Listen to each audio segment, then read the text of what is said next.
সাত কলেজ কি public university, বা সাত কলেজ কি ঢাকা বিশ্ববিদ্যালয়ের অধিভুক্ত 7টি কলেজ, নাকি 7 কলেজ সরকারি কলেজ, যেহেতু সবগুলো কলেজের নাম সরকারিভাবে লেখা আছে।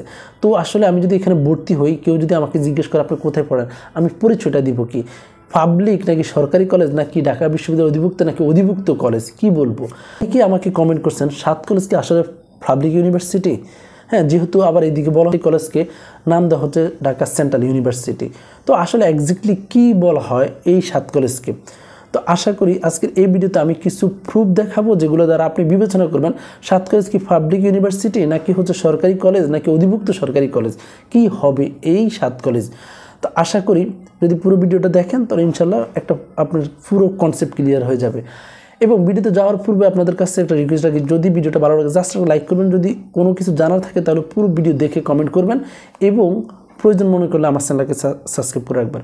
আচ্ছা, আমি আপনাদেরকে বলি এই 7 কলেজের আগের অনেক ইতিহাস আছে, আমরা অত ইতিহাস যাব না, আমরা 2017 সালের ইতিহাস থেকে 7 কলেজের পরিচয়টা উদ্ঘাটন করব।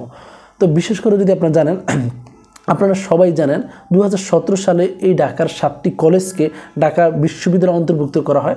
তখন নাম ছিল ঢাকা বিশ্ববিদ্যালয় অধিভুক্ত সরকারি 7 কলেজ। যেমন যেই কলেজে পড়তো সেই কলেজের পরিচয় থাকতো, যেমন তিতুমির কলেজ, হ্যাঁ, বা হচ্ছে কেউ বলতো বাংলা কলেজের স্টুডেন্ট, কেউ বলতো ঢাকা কলেজের স্টুডেন্ট, কিন্তু এই সবগুলো পরিচালনা করা হতো ঢাকা বিশ্ববিদ্যালয়। তো এই ঢাকা বিশ্ববিদ্যালয় থেকে বের করে আনার জন্য প্রচুর আন্দোলন সংগ্রাম ত্যাগ তিগনা করেছে 7 কলেজের শিক্ষার্থীরা।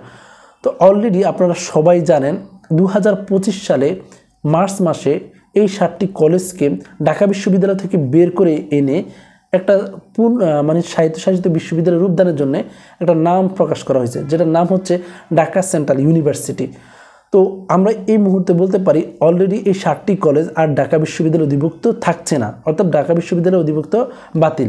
এখন তারা কি পরিচয় থাকবে? কি সবাই কি সবার কলেজে, যেমন সব কলেজের নাম আছে সরকারি কলেজ, তাহলে কি সবাই সরকারি কলেজ আমি পড়ি, বা হচ্ছে আমি বাংলা সরকারি কলেজে পড়ি, বা ঢাকা কলেজে পড়ি, ইডেন কলেজে পড়ি, এরকম বিষয়টা এরকম না। বিষয়টা হচ্ছে যেহেতু এই 7টি কলেজকে নিয়ে বিশ্ববিদ্যালয় করার জন্য প্রচুর আন্দোলন হয়েছে, তো অলরেডি এই 7টি কলেজের বিশ্ববিদ্যালয়ের নাম প্রকাশ করা হয়েছে, যেমন নাম রাখা হয়েছে ঢাকা সেন্ট্রাল ইউনিভার্সিটি। তো এই নিয়ে একটা বিশ্ববিদ্যালয় তৈরি হতে তো 2-1 দিন সময় লাগে না, অনেকটা সময় লাগবে, একটা সিস্টেম আছে, একটা প্রক্রিয়া আছে। সেক্ষেত্রে এখানে যেহেতু ঢাকা বিশ্ববিদ্যালয় অধিভুক্ত স্টুডেন্ট আছে, রানিং স্টুডেন্ট আছে, তো তাদের এবং হচ্ছে এই বিশ্ববিদ্যালয়ের রূপদান করার জন্য তো একটা সময় লাগবে। সেই সময়টা শুরু হচ্ছে অলরেডি এই যে মে মাসের 27 তারিখ থেকে অলরেডি আনুষ্ঠানিক কার্যক্রম শুরু হয়েছে। তো এই আনুষ্ঠানিক কার্যক্রম শুরু হওয়ার ক্ষেত্রে এই ঢাকার 7 কলেজকে একজন অন্তর্বর্তী প্রশাসকের দায়িত্বে 7 কলেজের রূপদানের লক্ষ্যে যতদিন থাকবে ততদিন এই অন্তর্বর্তী প্রশাসক এই দায়িত্বটা পালন করবে। অর্থাৎ 7 কলেজ যারা ঢাকা বিশ্ববিদ্যালয়ে অধিভুক্ত ছিল এবং যারা এখন নতুন ভর্তি হবে, এই 2 স্টুডেন্টদের সমন্বয় করে বিশ্ববিদ্যালয়ের পথে এগিয়ে নেওয়ার যে সিস্টেমটা, এই দায়িত্বটা পালন করবে ঢাকা সেন্ট্রাল ইউনিভার্সিটির কি অন্তর্বর্তী প্রশাসক, যিনি ঢাকা কলেজের অধ্যক্ষ। আচ্ছা, এখন আমরা বলি তাহলে এই 7 কলেজ কি আসলে পাবলিক বিশ্ববিদ্যালয় কিনা, বা অনেকে বলছেন কি এটা প্রস্তাবিত কিনা। হ্যাঁ, আসলে আপনারা দেখতে পারেন 7 কলেজের নাম দেওয়া হয়েছে যেটা ঢাকা সেন্ট্রাল ইউনিভার্সিটি। এই সেন্ট্রাল ইউনিভার্সিটি অনেকে বলছেন কি এটা কি পাবলিক ইউনিভার্সিটি হবে, বা পাবলিক ইউনিভার্সিটি মর্যাদা পাবে। আমি কিছু প্রুফ এখানে দেখাচ্ছি এবং কিছু বিষয় বিশ্লেষণ করলে আপনি বুঝতে পারবেন 7 কলেজ কি যে সেন্ট্রাল ইউনিভার্সিটি সেটা কি আসলে পাবলিক ইউনিভার্সিটি হবে কিনা।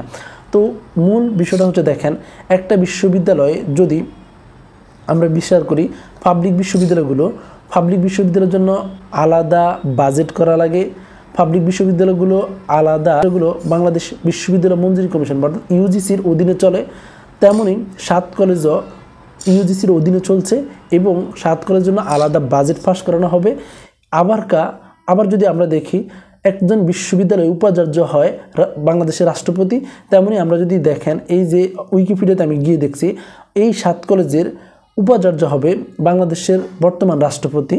তো এই ক্ষেত্রে আরও কয়েকটা বিষয় যদি দেখি, এই বিশ্ববিদ্যালয়টা এখনও পাবলিক বিশ্ববিদ্যালয় না, তবে পাবলিক বিশ্ববিদ্যালয়ের প্রস্তাবিত একটা অংশ।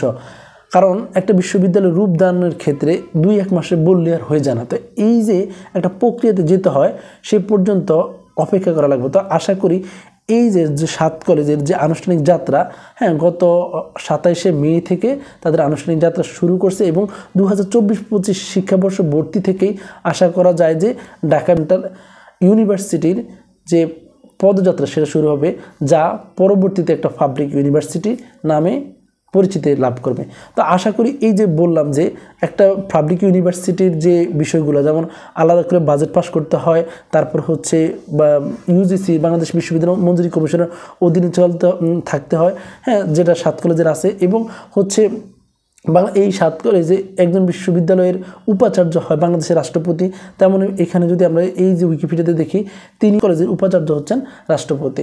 তো এই বিষয়গুলো দ্বারা বলা যায় যে মোটামুটি 7 কলেজ মূলত হচ্ছে একটা প্রস্তাবিত বিশ্ববিদ্যালয়, তবে এটা পাবলিকের মর্যাদা পেতে একটু সময় লাগবে, তবে এটা পাবলিকের শেষ পর্যন্ত এটা পাবলিক বিশ্ববিদ্যালয়ে রূপ নেবে। তো আশা করি আপনারা যে তারা এখানে ভর্তি হবেন, হ্যাঁ, এই যে 2024-25 থেকে মূলত তারা পাবলিক বলে পরিচিত হওয়ার সম্ভাবনাটাই বেশি। তো এই মূলত হচ্ছে প্রজ্ঞাপন না জারি করা পর্যন্ত কেউ শিরোভাব বলতে পারছে না।